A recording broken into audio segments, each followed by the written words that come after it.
ಎಲ್ಲವೋ ಇಂದ್ರದ್ಯುಮ್ನ, ನಾನು ನಿನ್ನ ಆಶ್ರಮಕ್ಕೆ ಬಂದು ನಿನ್ನೆದುರು ನಿಂತರು ಅದರ ಪರಿವೆಯೇ ಇಲ್ಲದೆ ಕಣ್ಣು ಮುಚ್ಚಿಕೊಂಡು ಕುಳಿತಿರುವೆಯಲ್ಲ. ಬಂದ ಅತಿಥಿಯನ್ನು ಸತ್ಕರಿಸುವುದು ಪರಮ ಕರ್ತವ್ಯವೆಂದು ನಿನಗೆ ತಿಳಿದಿಲ್ಲವೋ? ಇಂದ್ರದ್ಯುಮ್ನ, ಇಂದ್ರದ್ಯುಮ್ನ, ಇಂದ್ರದ್ಯುಮ್ನ!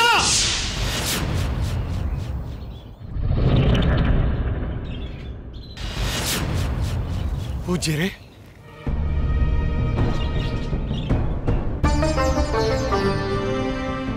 ಎಲ್ಲವೋ ರಾಜ, ನಿನಗೆ ಗುರು ಹಿರಿಯರಿಂದ ಸರಿಯಾದ ಶಿಕ್ಷಣ ದೊರೆತಿಲ್ಲವೆಂದು ಕಾಣಿಸುತ್ತದೆ. ನನ್ನಂಥ ತಪಸ್ವಿಯನ್ನು ಅವಮಾನಪಡಿಸಿದ ನೀನು ದುಷ್ಟ, ದುರಾತ್ಮ, ಆನೆಯಂಥ ಜಡಬುದ್ಧಿಯವನು ನೀನು. ನಾನು ಬಂದರೂ ಗಮನವಿಲ್ಲದೆ ಆನೆಯಂತೆ ಮದೋನ್ಮತ್ತನಾಗಿ ಕರ್ತವ್ಯ ಭ್ರಷ್ಟನಾದ ನೀನು ಗಜರಾಜನಾಗಿ ಹುಟ್ಟುವಂತಾಗಲಿ.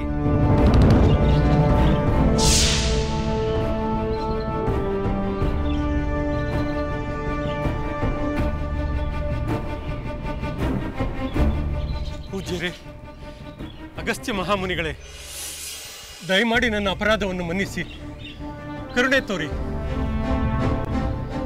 ಖಂಡಿತ ನನಗೆ ನಿಮ್ಮನ್ನು ಅಪಮಾನಿಸುವ ಉದ್ದೇಶವಿರಲಿಲ್ಲ. ಶ್ರೀಹರಿಯ ಧ್ಯಾನದಲ್ಲಿ ಮಗ್ನನಾಗಿ ಮೈ ಮರೆತಿದ್ದ ನನಗೆ ನೀವು ಆಗಮಿಸಿದ್ದು ಗಮನಕ್ಕೆ ಬರಲಿಲ್ಲ. ಕೃಪೆ ತೋರಿ ಪೂಜ್ಯರೇ, ನೀವು ಕೊಟ್ಟ ಶಾಪವನ್ನು ಉಪಸಂಹಾರ ಮಾಡಿ ನನ್ನನ್ನು ಉದ್ಧರಿಸಿ. ಇಲ್ಲ, ಸಾಧ್ಯವಿಲ್ಲ. ನಾನು ಕೊಟ್ಟ ಶಾಪವನ್ನು ಹಿಂದಕ್ಕೆ ತೆಗೆದುಕೊಳ್ಳುವುದು ಸಾಧ್ಯವೇ ಇಲ್ಲ. ಮುನೀಂದ್ರ, ದಯಮಾಡಿ ನನ್ನ ಶಾಪ ವಿಮೋಚನೆಯ ದಾರಿಯನ್ನಾದರೂ ತಿಳಿಸಿ, ನನ್ನನ್ನು ಅನುಗ್ರಹಿಸಿ. ಸರಿ, ನೀನು ಗಜರಾಜನಾಗಿ ಹುಟ್ಟಿ ಹಲವು ಕಾಲವಾದ ಮೇಲೆ ಒಮ್ಮೆ ಮಹಾ ಸಂಕಟಕ್ಕೆ ಸಿಲುಕುತ್ತೀಯ. ಆಗ ನಿನಗೆ ಪೂರ್ವ ಜನ್ಮದ ಹರಿಭಕ್ತಿಯ ಸ್ಮರಣೆಯುಂಟಾಗುತ್ತದೆ. ಆಗ ನೀನು ಶ್ರೀಹರಿಯ ಸ್ತೋತ್ರ ಮಾಡಿದಾಗ ನಿನ್ನ ಶಾಪ ವಿಮೋಚನೆಯಾಗುತ್ತದೆ, ನಿನಗೆ ಸದ್ಗತಿ ದೊರೆಯುತ್ತದೆ.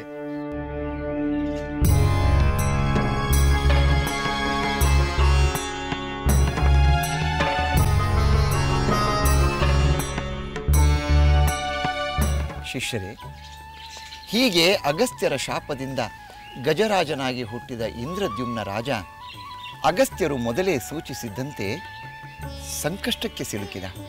ಗುರುಗಳೇ, ಆ ಸಂಕಷ್ಟವೆಂದರೆ ಮೊಸಳೆ ಆನೆಯನ್ನು ಹಿಡಿಯಲು ಬಂದದ್ದಲ್ಲವೇ? ಹೌದು, ಆಕ್ರೋಶಗೊಂಡ ಮೊಸಳೆ ಆನಂದದಿಂದ ಜಲಕ್ರೀಡೆಯಾಡುತ್ತಿದ್ದ ಆನೆಯನ್ನು ಹಿಡಿಯಲು ಅದರ ಬಳಿ ಧಾವಿಸಿ ಬಂತು.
ಗುರುಗಳೇ, ಆನೆ ಮತ್ತು ಮೊಸಳೆಗಳ ನಡುವಿನ ಸೆಣಸಾಟ ದೀರ್ಘಕಾಲದವರೆಗೆ ಬಹಳ ಭೀಕರವಾಗಿ ನಡೆಯಿತಲ್ಲವೇ?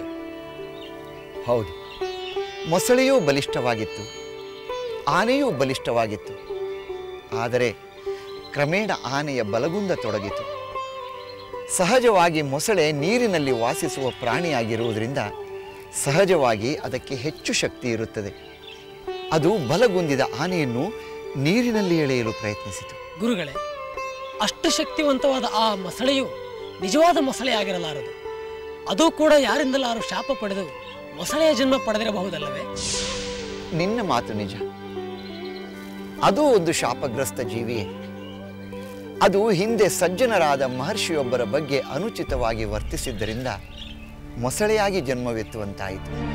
ಯಾರು ಹಾಗೆ ಅನುಚಿತವಾಗಿ ನಡೆದುಕೊಂಡವರು? ಅವರಿಗೆ ಶಾಪ ಕೊಟ್ಟವರು ಯಾರು ಗುರುಗಳೇ? ಹೇಳುತ್ತೇನೆ, ಅದು ತಿಳಿಯಬೇಕಾದ ವಿಷಯವೇ. ಹಿಂದೆ ಒಂದು ಸಲ ಹೂಹು ಎಂಬ ಗಂಧರ್ವ ತನ್ನ ಪರಿವಾರದೊಡನೆ ಒಂದು ಸರೋವರದಲ್ಲಿ ಜಲಕ್ರೀಡೆಯಾಡುತ್ತಿದ್ದ. ದೇವಲನೆಂಬ ಮಹರ್ಷಿ ಸ್ನಾನ ಮಾಡಲೆಂದು ಅದೇ ಸರೋವರಕ್ಕೆ ಬಂದರು. ಆಗ ಆ ಗಂಧರ್ವ ಮತ್ತು ಮಹರ್ಷಿಯ ನಡುವೆ ಘರ್ಷಣೆಯುಂಟಾಯಿತು.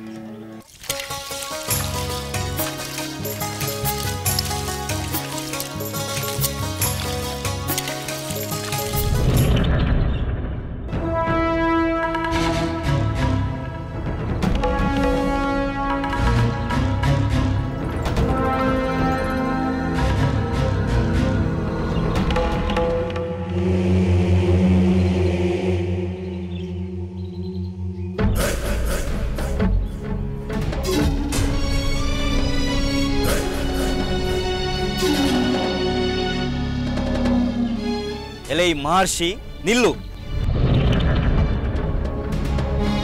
ನೀನು ಈ ಸರೋವರದ ಬಳಿಗೆ ಬರಬೇಡ. ಹಾಗೆ ಹಿಂತಿರುಗಿ ಹೊರಟು ಹೋಗು. ಏಕೆ?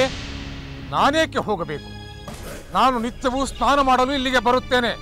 ನಾನು ಹೋಗುವುದಿಲ್ಲ. ಬೇಡ, ನೀನು ಈ ಸರೋವರದ ಬಳಿಗೆ ಬರಬಾರದು. ಏಕೆಂದರೆ ನಾನು ಈಗ ನನ್ನ ಪರಿವಾರದೊಡನೆ ವಿಹರಿಸುತ್ತಿದ್ದೇನೆ. ಬೇರೆಯವರಿಗೆ ಇಲ್ಲಿ ಪ್ರವೇಶವಿಲ್ಲ. ನಾನು ನಿನ್ನಂತ ಇಲ್ಲಿ ಜಲಕ್ರೀಡೆಗೆ ಬಂದಿಲ್ಲ, ಸ್ನಾನ ಮಾಡಲು ಬಂದಿದ್ದೇನೆ. ಸ್ನಾನ ಮಾಡಿ ದೇವತಾರ್ಚನೆಗೆ ಹೋಗುತ್ತೇನೆ. ನನ್ನಿಂದ ನಿನ್ನ ಜಲಕ್ರೀಡೆಗೆ ಯಾವ ತೊಂದರೆಯೂ ಆಗುವುದಿಲ್ಲ. ನಮಗೆ ತೊಂದರೆ ಮಾಡಲು ಯಾರಿಂದಲೂ ಸಾಧ್ಯವಿಲ್ಲ. ಆದರೆ ನಾನು ವಿಹಾರ ಮಾಡುತ್ತಿರುವ ಸ್ಥಳಕ್ಕೆ ಬೇರೆ ಯಾರು ಬರುವುದನ್ನು ನಾನು ಸಹಿಸುವುದಿಲ್ಲ. ನನ್ನ ಮಾತನ್ನು ಕೇಳು. ತಕ್ಷಣವೇ ಇಲ್ಲಿಂದ ಹೊರಟು ಹೋಗು. ಇಲ್ಲ ಗಂಧರ್ವ, ನಾನು ಹೋಗಲಾರೆ. ನಾನು ರೂಢಿಯಂತೆ ಇದೇ ಸರೋವರದಲ್ಲಿ ಸ್ನಾನ ಮಾಡಿ ನಿತ್ಯ ದೇವತಾರ್ಚನೆ ಮಾಡುವುದು. ನಿನ್ನ ಪಾಡಿಗೆ ನೀನು ವಿಹಾರ ಮಾಡಿ, ನನ್ನ ಪಾಡಿಗೆ ನಾನು ಸ್ನಾನ ಮಾಡಿ ಹೊರಟು ಹೋಗುತ್ತೇನೆ. ನಿಲ್ಲು.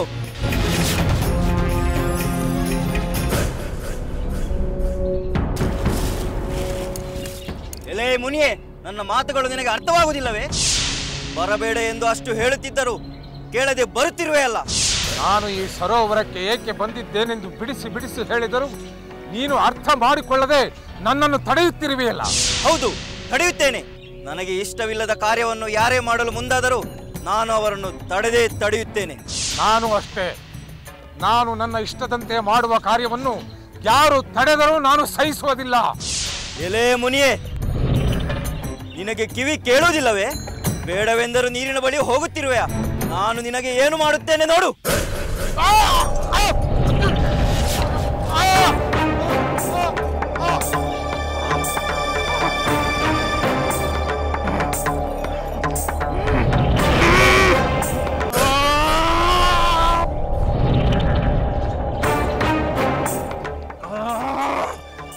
ಜಲವೋ ಪಾಪಿ, ನಿತ್ಯದಂತೆ ಈ ಸರೋವರದಲ್ಲಿ ನನಗೆ ಸ್ನಾನ ಮಾಡಲು ಬಿಡದೆ ಈಗ ನನ್ನನ್ನು ಹಿಂಸಿಸಿದೆಯಾ?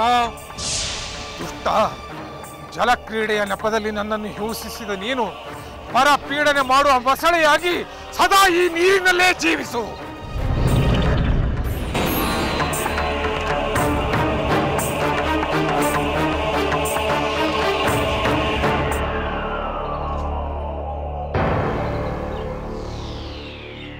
ಮಹರ್ಷಿ, ತಪ್ಪಾಯಿತು, ದೊಡ್ಡ ತಪ್ಪಾಯಿತು. ನಾನು ಅಹಂಕಾರದಿಂದ ನಿಮಗೆ ಅಪಮಾನ ಮಾಡಿದೆ. ದಯಮಾಡಿ ನನ್ನ ಅಪರಾಧವನ್ನು ಮನ್ನಿಸಿ ನಿಮ್ಮ ಈ ಘೋರವಾದ ಶಾಪವನ್ನು ಹಿಂತೆಗೆದುಕೊಂಡು ನನ್ನನ್ನು ಕಾಪಾಡಿ. ಇಲ್ಲ, ಅದು ಸಾಧ್ಯವೇ ಇಲ್ಲ. ನಾನು ಕೊಟ್ಟ ಶಾಪವನ್ನು ಹಿಂದೆ ಪಡೆಯುವುದಿಲ್ಲ. ನೀನು ಮೊಸಳೆಯಾಗಿ ಜನ್ಮ ತಾಳಲೇಬೇಕು. ಮಹರ್ಷಿ, ದಯಮಾಡಿ ನನ್ನ ಪ್ರಾರ್ಥನೆಯನ್ನು ಕೇಳಿ. ನನಗೆ ಮೊಸಳೆಯ ಜನ್ಮ ತಪ್ಪುವುದಿಲ್ಲವೆಂದರೆ ಅದರಿಂದ ನನಗೆ ಹೇಗೆ ಮತ್ತು ಯಾವಾಗ ವಿಮೋಚನೆ ಎಂಬುದನ್ನಾದರೂ ತಿಳಿಸುವ ಕೃಪೆ ತೋರಿ. ನನ್ನ ಶಾಪ ವಿಮೋಚನೆಯ ದಾರಿ ತೋರಿಸಿ ಅನುಗ್ರಹಿಸಿ. ಆದರೆ ನಿನ್ನ ಶಾಪ ವಿಮೋಚನೆಯ ಮಾರ್ಗವನ್ನು ತಿಳಿಸುತ್ತೀನಿ. ನೀನು ಮೊಸಳೆಯ ಜನ್ಮ ತಾಳಿ ಹಲವು ವರ್ಷಗಳ ನಂತರ ನೀನಿರುವ ಸರೋವರಕ್ಕೆ ಒಂದು ಗಜರಾಜ ಬಂತು. ನೀನು ಅದನ್ನು ಹಿಡಿದು ನೀರಿಗೆಳೆಯಲು ಪ್ರಯತ್ನಿಸು. ಪ್ರಾಣ ಭಯವನ್ನುಂಟು ಮಾಡು. ಆಗ ಗಜೇಂದ್ರನ ರಕ್ಷಣೆಗೆ ಶ್ರೀಹರಿಯು ಬಂದು ನಿನ್ನನ್ನು ಶಾಪದಿಂದ ಮುಕ್ತಗೊಳಿಸುತ್ತಾನೆ. ಹಾಗೆ ಆಗಲಿ ಮಹರ್ಷಿ, ನಿಮ್ಮ ಕೃಪೆಗೆ ವಂದನೆಗಳು.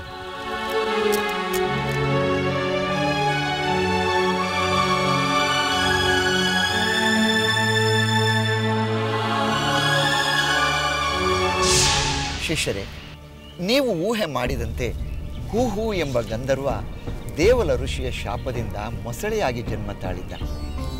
ಆ ಋಷಿಯು ಮೊದಲೇ ಹೇಳಿದಂತೆ ಗಜೇಂದ್ರ ಮೊಸಳೆ ಇದ್ದ ಸರೋವರಕ್ಕೆ ಬಂತು. ಮೊಸಳೆ ಗಜೇಂದ್ರನ ಕಾಲನ್ನು ಹಿಡಿದು ಹಿಂಸೆ ಮಾಡತೊಡಗಿತು. ಗುರುದೇವ, ಗಜೇಂದ್ರನಿಗೆ ಹೇಗೆ ತನ್ನ ಪೂರ್ವಜನ್ಮದ ಸ್ಮರಣೆಯುಂಟಾಯಿತು? ಅದಕ್ಕೆ ಶ್ರೀಹರಿಯ ಅನುಗ್ರಹ ಹೇಗಾಯಿತು? ಹೇಳುತ್ತೇನೆ. ಗಜೇಂದ್ರ ದುರ್ಬಲನಾಗುತ್ತಿರುವಾಗ ಮೊಸಳೆ ತನ್ನ ಶಕ್ತಿಯನ್ನೆಲ್ಲ ಬಳಸಿ ಅದನ್ನು ನೀರಿಗೆ ಎಳೆಯತೊಡಗಿತು. ತನ್ನ ಅಂತ್ಯ ಸನ್ನಿಹಿತವಾಯಿತೆಂದು ಗಜೇಂದ್ರನಿಗೆ ವಿಪರೀತ ಭಯವಾಯಿತು. ತನ್ನನ್ನು ಅಲ್ಲಿ ಆ ಸಂದರ್ಭದಲ್ಲಿ ರಕ್ಷಿಸಲು ಯಾರೂ ಇಲ್ಲವೆಂಬುದು ಖಚಿತವಾಯಿತು. ಆಗಲೇ ಅದಕ್ಕೆ ಪೂರ್ವಜನ್ಮದ ತನ್ನ ಹರಿಭಕ್ತಿ ನೆನಪಿಗೆ ಬಂತು. ಕೂಡಲೇ ಕರುಣಾಮಯನಾದ ಶ್ರೀಮನ್ನಾರಾಯಣನನ್ನು ಕುರಿತು ತನ್ನನ್ನು ಕಾಪಾಡುವಂತೆ ಆರ್ತನಾಗಿ ಸ್ತೋತ್ರ ಮಾಡತೊಡಗಿತು.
ಪ್ರಿಯ ಶಿಷ್ಯರೇ, ಭಕ್ತವತ್ಸಲನಾದ ಶ್ರೀಮನ್ನಾರಾಯಣ ಗಜೇಂದ್ರನ ಮೊರೆ ಕೇಳಿ ಅವನೆದುರು ಪ್ರತ್ಯಕ್ಷನಾದ. ಮೊಸಳೆಯ ಹಿಡಿತದಲ್ಲಿ ಅದು ಅನುಭವಿಸುತ್ತಿರುವ ಪ್ರಾಣ ಸಂಕಟವನ್ನು ತನ್ನ ಕಣ್ಣಾರೆ ನೋಡಿದ. ಆ ಕೂಡಲೇ ತನ್ನ ಸುದರ್ಶನ ಚಕ್ರವನ್ನು ಪ್ರಯೋಗಿಸಲು ಮುಂದಾದ.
ಕರುಣಾಮಯ, ನಾರಾಯಣ, ವೈಕುಂಠವಾಸ, ನಿನ್ನ ಕೃಪೆಯಿಂದ ನನ್ನ ಶಾಪ ವಿಮೋಚನೆಯಾಯಿತು. ಮಹರ್ಷಿ ದೇವಲರಿಗೆ ಅಪಮಾನ ಮಾಡಿ ಶಾಪಗ್ರಸ್ತನಾಗಿ ಮೊಸಳೆಯಾಗಿದ್ದೆ. ನಿನ್ನ ಕಾರುಣ್ಯದಿಂದ ನನ್ನ ಶಾಪ ವಿಮೋಚನೆಯಾಗಿ ಮರಳಿ ಗಂಧರ್ವ ರೂಪವನ್ನೂ ಪಡೆದೆ. ನಿನಗೆ ಅನಂತ ಪ್ರಣಾಮಗಳು. ಎಲೈ ಗಂಧರ್ವ, ಅಹಂಕಾರದಿಂದ ಮೋಹ ಮದಗಳಿಂದ ಸಜ್ಜನರಾದ ಮಹರ್ಷಿಗಳಿಗೆ ಅಪಚಾರ ಮಾಡಿದರೆ ಅದರ ಪರಿಣಾಮ ಏನಾಗುವುದೆಂದು ನಿನ್ನ ದುಷ್ಟಾಂತದಿಂದಲೇ ಲೋಕ ಅರಿತುಕೊಳ್ಳಲಿ. ಇನ್ನು ಮುಂದೆ ಆದರೂ ಇಂತಹ ಪಾಪ ಕಾರ್ಯಗಳಿಗೆ ಮನಸ್ಸು ಕೊಡದೆ ಪುಣ್ಯ ಕರ್ಮಗಳನ್ನು ಸಾಧಿಸು. ಕೃತಾರ್ಥನಾದೆ ತಂದೆ, ಕೃತಾರ್ಥನಾದೆ.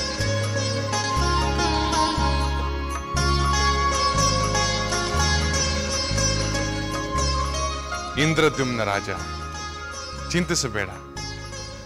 ನಿನ್ನ ಈ ಗಜ ಜನ್ಮ ಕಳೆದು ನಿನಗೆ ಸದ್ಗತಿ ದೊರೆಯುತ್ತದೆ. ಈ ಜನ್ಮದಲ್ಲಿ ನೀನು ಮಾಡಿದ ನನ್ನ ಸ್ತುತಿಯಿಂದ ನಾನು ಸುಪ್ರೀತನಾಗಿದ್ದೇನೆ. ನಾನು ನಿನಗೆ ಅನುಗ್ರಹ ಮಾಡುತ್ತೇನೆ. ನನ್ನಂತೆ ನಿನ್ನನ್ನು ಸ್ತುತಿ ಮಾಡಿದವರಿಗೂ ನಾನು ಪಾಪದಿಂದ ಮುಕ್ತಿ ನೀಡುತ್ತೇನೆ. ಪುಣ್ಯ ತೀರ್ಥಗಳನ್ನು, ಧರ್ಮ ಗ್ರಂಥಗಳನ್ನು, ಸಕಲ ದೇವತೆಗಳನ್ನು ಸ್ಮರಿಸುವವರಿಗೆ ಒದಗುವ ಉತ್ತಮ ಗತಿ ನಿನ್ನನ್ನು ಸ್ಮರಿಸಿದವರಿಗೂ ಲಭಿಸುತ್ತದೆ. ನಿನಗೆ ಮಂಗಳವಾಗಲಿ.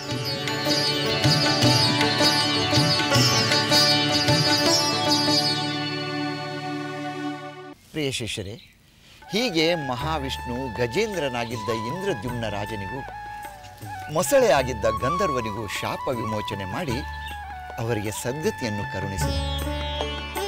ತನ್ನ ಭಕ್ತರನ್ನು ಶ್ರೀಹರಿ ಉದ್ಧಾರ ಮಾಡಿದ ಇಂತಹ ಹಲವು ನಿದರ್ಶನಗಳಿವೆ. ಅವನ ಹಲವು ಅವತಾರಗಳು ಕೂಡ ಭಕ್ತರ ಉದ್ಧಾರ, ಲೋಕ ಕಲ್ಯಾಣವೇ ಆಗಿದೆ. ಹೌದು, ಶ್ರೀಹರಿ ಮತ್ಸ್ಯನಾಗಿ, ಕೂರ್ಮನಾಗಿ, ವರಾಹ ನರಸಿಂಹನಾಗಿ, ವಾಮನ, ಪರಶುರಾಮ, ರಾಮನಾಗಿ ತೋರಿದ ಮಹಿಮೆಗಳನ್ನು ನೀವು ಈಗಾಗಲೇ ಅರಿತುಕೊಂಡಿದ್ದೀರಿ. ಇನ್ನು ಮುಂದೆ ಶ್ರೀಹರಿ ಕೃಷ್ಣನಾಗಿ ಧರ್ಮ ಸಂಸ್ಥಾಪನೆ ಮಾಡಿದ ಪುಣ್ಯಕಥೆಯನ್ನು ನೀವು ಕೇಳಿ ಪುನೀತರಾಗುತ್ತೀರಿ. ಗುರುಗಳೇ, ಮಹಾವಿಷ್ಣು ಕೃಷ್ಣಾವತಾರ ತಾಳುವ ಸಂಕಲ್ಪ ಮಾಡಲು ಕಾರಣವೇನೆಂದು ತಿಳಿಸುತ್ತೀರಾ? ಆಗಲಿ, ಅದನ್ನು ನಂತರ ತಿಳಿಸುತ್ತೇನೆ. ಈಗ ವಿಶ್ರಾಂತಿ ಪಡೆಯೋಣ.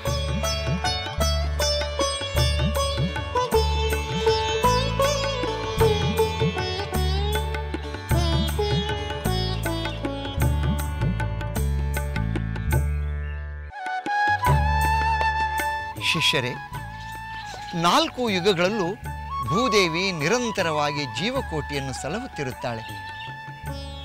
ಕೃತಯುಗದಲ್ಲಿ ಸಜ್ಜನರೇ ತುಂಬಿದ್ದರು. ಅದು ಮುಗಿದ ನಂತರ ತ್ರೇತಾಯುಗ ಬಂತು. ಪರಶುರಾಮನಿಂದ ದುಷ್ಟ ಕ್ಷತ್ರಿಯ ಕುಲದ ಸಂಹಾರ ಕಾರ್ಯ ನಡೆಯಿತು. ಅದೇ ಯುಗದಲ್ಲಿ ಅವತರಿಸಿದ ಶ್ರೀರಾಮನಿಂದ ಪರಶುರಾಮನ ಸೋಲಾಯಿತು. ರಾಮನಿಂದ ರಾವಣ, ಕುಂಭಕರ್ಣ ಮೊದಲಾದ ರಾಕ್ಷಸರ ಸಂಹಾರವಾಯಿತು. ರಾಮನಿಂದ ಸುಭಿಕ್ಷವಾದ ರಾಮರಾಜ್ಯ ಸ್ಥಾಪನೆಯಾಯಿತು. ಧರ್ಮ ಸಂಸ್ಥಾಪನೆಯಾಯಿತು. ಧರ್ಮ ಕಾರ್ಯಗಳು ಎಲ್ಲ ಕಡೆಯಲ್ಲೂ ಯಜ್ಞ ಯಾಗಾದಿಗಳು ನಡೆಯತೊಡಗಿ ಭೂದೇವಿ ಸಂತೋಷಗೊಂಡಳು. ತ್ರೇತಾಯುಗ ಮುಗಿಯುತ್ತಿದ್ದಂತೆ ಧರ್ಮ ಶಿಥಿಲವಾಗತೊಡಗಿತು. ಭೂಮಿಯಲ್ಲಿ ಅಶಾಂತಿ ಬೆಳೆಯತೊಡಗಿತು. ಸ್ವರ್ಗಚ್ಯುತರಾಗಿದ್ದ ಅನೇಕ ದುಷ್ಟ ರಾಕ್ಷಸರು ರಾಜರಾಗಿ, ಸಾಮಾನ್ಯ ಮಾನವರಾಗಿ ಭೂಮಿಯಲ್ಲಿ ಜನ್ಮ ತಾಳಿ ಅನ್ಯಾಯ, ಅಧರ್ಮಗಳು ಸಮೃದ್ಧವಾಗಲು ಕಾರಣರಾದರು. ಕ್ಷತ್ರಿಯ ಸ್ತ್ರೀಯರಲ್ಲಿ ಅಸುರರು ಜನ್ಮ ತಾಳತೊಡಗಿದರು. ದೇವಾಸುರ ಯುದ್ಧದಲ್ಲಿ ಸೋತು ಸ್ವರ್ಗ ಭೋಗದಿಂದ ವಂಚಿತರಾದ ದೈತ್ಯರು ಭೂಮಿಯಲ್ಲಿ ತಮ್ಮ ಪ್ರಭುತ್ವವನ್ನು ಸ್ಥಾಪಿಸಲು ಬಯಸಿ ಜನ್ಮ ತಾಳಿದರು. ಹೀಗೆ ಹುಟ್ಟುತ್ತಿದ್ದ ಅಸಂಖ್ಯಾತ ದುಷ್ಟ ಜೀವಿಗಳ ಭಾರವನ್ನು ಸಹಿಸಲಾರದೆ ಭೂದೇವಿ ಕಷ್ಟಪಡತೊಡಗಿದಳು. ಅಸುರರು ಎಲ್ಲ ಕಡೆ ಕಂಡವರನ್ನು ಪೀಡಿಸುತ್ತಿದ್ದರು, ಹಿಂಸಿಸುತ್ತಿದ್ದರು, ಕಾಡುತ್ತಿದ್ದರು, ಕೊಲ್ಲುತ್ತಿದ್ದರು. ವೇದ ವಿರೋಧಿಗಳಾದ ಅವರು ಋಷಿಗಳ ಯಜ್ಞವನ್ನು ನಾಶ ಮಾಡುತ್ತಿದ್ದರು, ಅವರನ್ನೂ ಕೊಲ್ಲುತ್ತಿದ್ದರು. ಈ ಹಿಂಸೆಗಳಿಂದ ನೊಂದ ಭೂದೇವಿ ಚತುರ್ಮುಖ ಬ್ರಹ್ಮದೇವನಲ್ಲಿ ಸಹಾಯಕ್ಕಾಗಿ ಮೊರೆಯಿಟ್ಟಳು.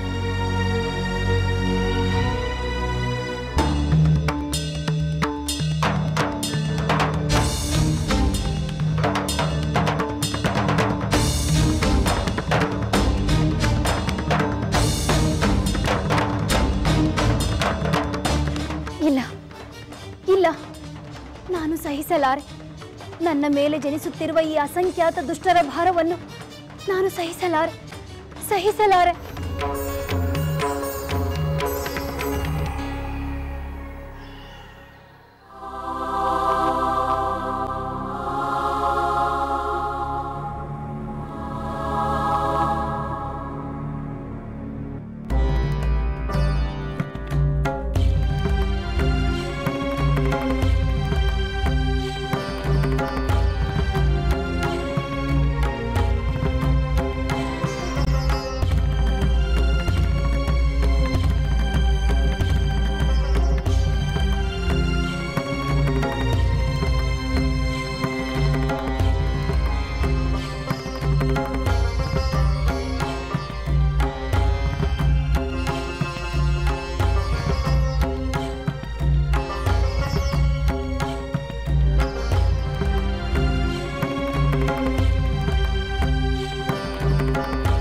ಅಸುರರ ಅಟ್ಟಹಾಸವನ್ನು ವರ್ಣಿಸುವಂತಿಲ್ಲ.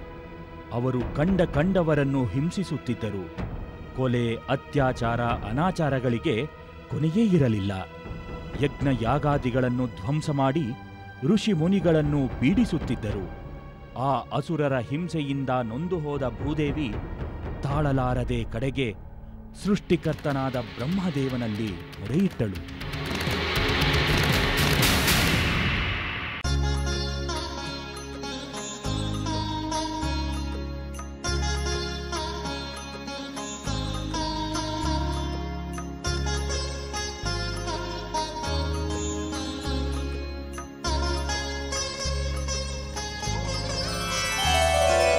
पितामह पाहि मां रक्ष मां, पाहि मां रक्ष मां।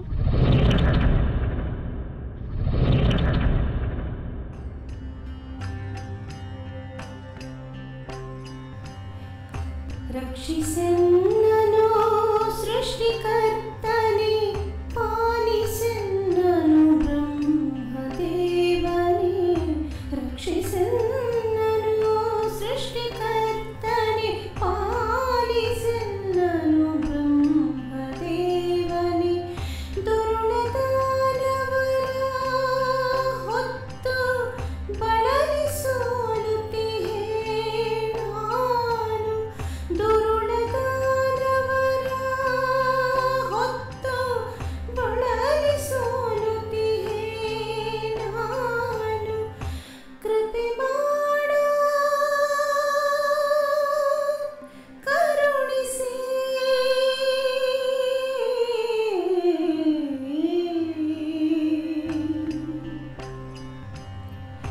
ರಕ್ಷಿಸೆನ್ನನು ಸೃಷ್ಟಿಕರ್ತನೆ, ಪಾಲಿಸೆನ್ನನು ಬ್ರಹ್ಮದೇವನೇ।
ಭೂದೇವಿ, ಇದೇನಿದು? ಏಕೆ ಹೀಗೆ ಆರ್ತಳಾಗಿ ಮೊರೆ ಇಡುತ್ತಿರುವೆ? ಏನಾಯಿತು? ಯಾರಿಂದ ನಿನ್ನನ್ನು ರಕ್ಷಿಸಬೇಕು? ಯಾವ ಆಪತ್ತಿನ ಆತಂಕವನ್ನು ಹೊತ್ತು ಇಲ್ಲಿವರೆಗೂ ಧಾವಿಸಿ ಬಂದಿರುವೆ? ಪಿತಾಮಹ, ಸಕಲ ಚರಾಚರಗಳ ಸೃಷ್ಟಿಕರ್ತನಾದ ನಿನಗೆ ನನ್ನ ಸಂಕಟವೇನೆಂದು ತಿಳಿಯದೆ ಎಂಥ ಹಿಂಸೆಯಿಂದ ನಾನು ನೋಯುತ್ತಿರುವೆನೆಂದು ನಿನಗೆ ತಿಳಿದಿಲ್ಲವೇ ದೇವ? ಪಿತಾಮಹ, ಕೃತ ತ್ರೇತಾಯುಗಗಳಲ್ಲಿ ಅನೇಕ ದುಷ್ಟ ರಾಕ್ಷಸರು ಜನ್ಮ ತಾಳಿದರು. ಕಡೆಗೆ ಅವರೆಲ್ಲರ ಸಂಹಾರವಾಯಿತು. ಸಾಧು ಸಜ್ಜನರ ಸಂಖ್ಯೆ ಹೆಚ್ಚಾಗಿ ಧರ್ಮ ಸಂಸ್ಥಾಪನೆಯಾಯಿತು. ಆದರೆ ಈ ದ್ವಾಪರ ಯುಗದ ಆರಂಭದಲ್ಲೇ ದೈತ್ಯ ಸಂಕುಲ ಅಸಂಖ್ಯಾತವಾಗಿ ಬೆಳೆದು ಅಧರ್ಮ ಅಶಾಂತಿ ತಾಂಡವವಾಡುತ್ತಿದೆ. ಸಾಧು ಸತ್ಪುರುಷರಿಗೆ ನೆಮ್ಮದಿಯೇ ಇಲ್ಲದಂತಾಗಿದೆ ದೇವ. ಆ ದುಷ್ಟರು ಯಜ್ಞ ಯಾಗಾದಿಗಳನ್ನು ಧ್ವಂಸ ಮಾಡುತ್ತಿದ್ದಾರೆ. ಅವರ ಪೀಡನೆಯಿಂದ ಧರ್ಮನಾಶವಾಗುತ್ತಿದೆ. ದೇವ, ನನ್ನ ಒಡಲಲ್ಲಿ ನಡೆಯುತ್ತಿರುವ ಆ ಘೋರ ಪಾತಕಗಳನ್ನು ಸಹಿಸಲಾರೆ. ಆ ದುಷ್ಟರನ್ನು ಹೊರುವ ಹಿಂಸೆಯನ್ನು ನಾನು ತಾಳಲಾರೆ ಪಿತಾಮಹ. ಕಾಪಾಡಬೇಕು, ನೀನೇ ಕಾಪಾಡಬೇಕು. ಅನ್ಯತಾ ಶರಣಂ ನಾಸ್ತಿ. ಶಾಂತಳಾಗು ಭೂದೇವಿ, ಧೈರ್ಯ ತಂದುಕೋ. ಭೂಮಿಯಲ್ಲಿ ಜನ್ಮ ತಾಳಿರುವ ಅಗಣಿತ ಅಸುರರ ದುಷ್ಟ ಕಾರ್ಯಗಳು ನನಗೆ ತಿಳಿದಿವೆ. ಅವರ ಅಟ್ಟಹಾಸ ಅಂಕೆ ಮೀರುತ್ತಿದೆ ಎಂಬುದು ನನಗೆ ಗೊತ್ತು. ಚಿಂತಿಸಬೇಡ, ನಿನ್ನ ಸಂಕಷ್ಟಕ್ಕೆ ಖಂಡಿತ ಸೂಕ್ತ ಪರಿಹಾರ ದೊರೆಯುತ್ತದೆ. ಸ್ವಾಮಿ, ಈ ಭೂದೇವಿಯ ಸಂಕಟವನ್ನು ನೋಡಿ ನನಗೂ ಮರುಕ ಉಂಟಾಗುತ್ತಿದೆ. ದಯಮಾಡಿ ಇದಕ್ಕೆ ಪರಿಹಾರವೇನೆಂದು ಹೇಳಿ. ದೇವಿ ಸರಸ್ವತಿ, ನಿನ್ನಂತೆ ನನ್ನಲ್ಲೂ ಭೂದೇವಿಯ ಸಂಕಟಕ್ಕೆ ಮರುಕ ಉಂಟಾಗುತ್ತಿದೆ. ಅದಕ್ಕೆ ಪರಿಹಾರವೇನೆಂಬುದನ್ನು ನಾನು ಯೋಚಿಸಿ ಆಯಿತು. ಅದೇನೆಂದು ಬೇಗ ಹೇಳು ಪಿತಾಮಹ. ನಿನ್ನ ಸಮಸ್ಯೆಯ ಪರಿಹಾರಕ್ಕಾಗಿ ನಾನು ದೇವತೆಗಳನ್ನೆಲ್ಲ ಇಲ್ಲಿಗೆ ಕರೆಸುತ್ತಿದ್ದೇನೆ. ಭೂದೇವಿಯ ಸಮಸ್ಯೆಗೂ ದೇವತೆಗಳಿಗೂ ಏನು ಸಂಬಂಧ ಸ್ವಾಮಿ? ಇದೇ ದೇವಿ, ಸಂಬಂಧವಿದೆ. ದೈತ್ಯರು ಹೇಗೆ ಭೂಮಿಯಲ್ಲಿ ಜನ್ಮ ತಾಳುತ್ತಾರೋ ಹಾಗೆಯೇ ದೇವತೆಗಳು ಕೂಡ ಜನ್ಮ ತಾಳುತ್ತಾರೆ. ಅವರು ದುಷ್ಟ ದೈತ್ಯರನ್ನು ಸಂಹರಿಸಿ ಸಜ್ಜನರನ್ನು ರಕ್ಷಿಸಿ ಧರ್ಮ ಸ್ಥಾಪನೆ ಮಾಡುತ್ತಾರೆ. ದೈತ್ಯ ಸಂಹಾರದಿಂದ ಭೂಭಾರ ಕಡಿಮೆಯಾಗುತ್ತದೆ. ಭೂದೇವಿ, ಎಲ್ಲವೂ ಸುಗಮವಾಗುತ್ತದೆ.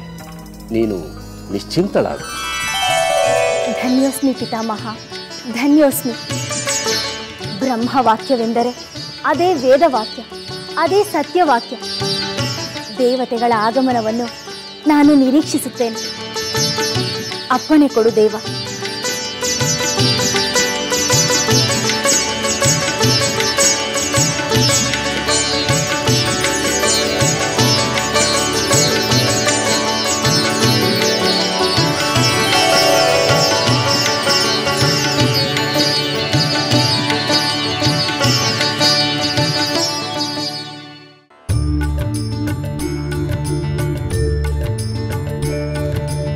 ಅಪಾರ ಮಹಿಮನೆ ನಾರಾಯಣ, ಅನಂತ ರೂಪನೆ ನಾರಾಯಣ, ಸುರನರ ಸೇವಿತ ನಾರಾಯಣ, ಸುರನರ ಸೇವಿತ ನಾರಾಯಣ, ದಾನವ ವೈರಿಯೇ ನಾರಾಯಣ, ಅಪಾರ ಮಹಿಮನೆ ನಾರಾಯಣ, ಅಪಾರ ಮಹಿಮನೆ ನಾರಾಯಣ.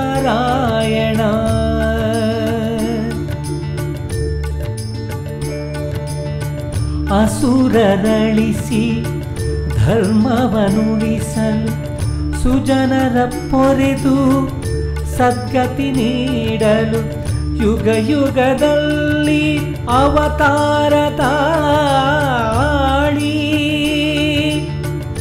ನಾರಾಯಣ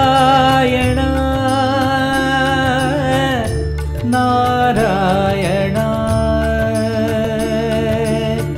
ಯುಗ ಯುಗದಲ್ಲಿ ಅವತಾರ ತಾಳಿ ದಾನವದ ಮನಕ್ಕೆ ಮಾಡುವೆ ದಾಳಿ, ದಾನವರ ಮನಕ್ಕೆ ಮಾಡುವೆ ದಾಳಿ ಅಪಾರ ಮಹಿಮನೆ ನಾರಾಯಣ ಮೀನಿನ ರೂಪದಿ ವೇದವನುಳಿಸಿದೆ ಕೂರ್ಮನಾಗಿ ಮಂದರವನೆತ್ತಿದೆ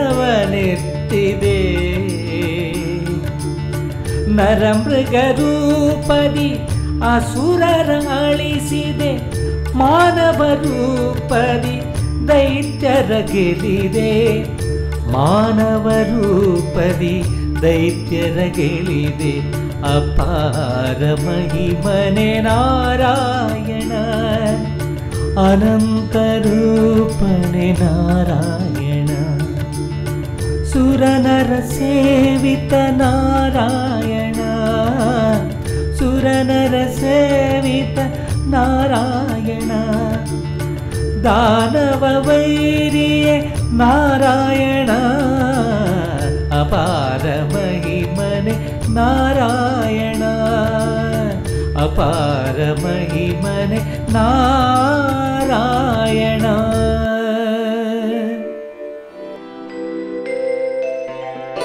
ನಾರಾಯಣ ನಾರಾಯಣ ದೇವ ಋಷಿ ನಾರದರಿಗೆ ಪ್ರಣಾಮಗಳು. ದೇವತೆಗಳಿಗೆ ಶುಭವಾಗಲಿ. ವಿಜಯೀ ಭವ ವಿಜಯೀ ಭವ.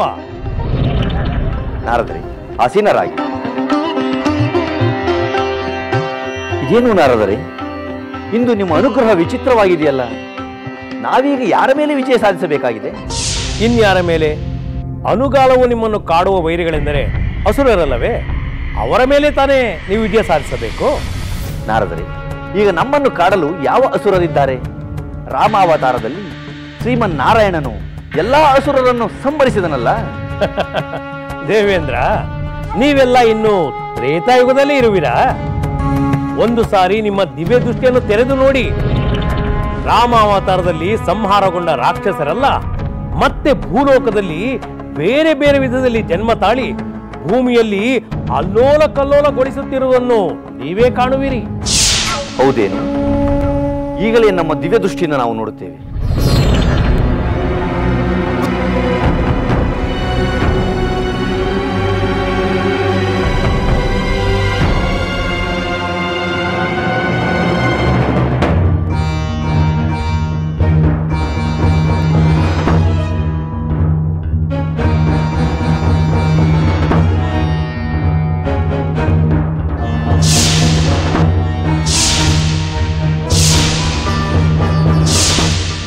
ನಿಮ್ಮ ಮಾತು ಸತ್ಯನಾರದರೆ, ಅಧರ್ಮದಿಂದ ಭೂಲೋಕದಲ್ಲಿ ಅಟ್ಟಹಾಸ ಮಾಡುತ್ತಿರುವವರು ಅಸುರರೆಂಬುದರಲ್ಲಿ ಸಂದೇಹವೇ ಇಲ್ಲ. ಭೂಮಿಯನ್ನು ಅತಿಕ್ರಮಿಸಿ ಪೀಡಿಸುತ್ತಿರುವ ಆ ದುಷ್ಟರಿಂದ ಭೂದೇವಿ ಸಂತಾಪ ಪಡುತ್ತಿರುವಾಗ ಲೋಕಪಾಲಕರಾದ ನೀವು ಸುಮ್ಮನಿರುವುದು ತರವೇ? ಆದರೆ ಆ ಅಸುರರನ್ನು ಎದುರಿಸುವುದು ಹೇಗೆ ನಾರದರೆ? ಅದನ್ನು ಆ ಪಿತಾಮಹ ಬ್ರಹ್ಮನೇ ಬಲ್ಲ. ಅಂದರೆ ನಾವು ಪಿತಾಮಹನನ್ನು ಕಾಣಲೇಬೇಕಲ್ಲವೇ? ಹೌದು ದೇವತೆಗಳೇ, ಪಿತಾಮಹನು ನಿಮ್ಮ ನಿರೀಕ್ಷೆಯಲ್ಲಿದ್ದಾನೆ. ದೈತ್ಯರು ಉಪಟಳದಿಂದ ನೊಂದ ಭೂದೇವಿ ಪಿತಾಮಹನಲ್ಲಿ ಮೊರೆ ಇಟ್ಟಳು. ಭೂದೇವಿಯ ದುಃಖ ಪರಿಹಾರಕ್ಕೆ ಏನು ಮಾಡಬೇಕೆಂದು ಪಿತಾಮಹನು ನಿಮಗೆಲ್ಲ ಸೂಚನೆ ನೀಡಲಿದ್ದಾನೆ. ಈ ಕೂಡಲೇ ನೀವು ಸೃಷ್ಟಿಕರ್ತನ ಬಳಿಗೆ ಹೋಗಿ. ಹಾಗೆ ಆಗಲಿ. ನಾರಾಯಣ ನಾರಾಯಣ.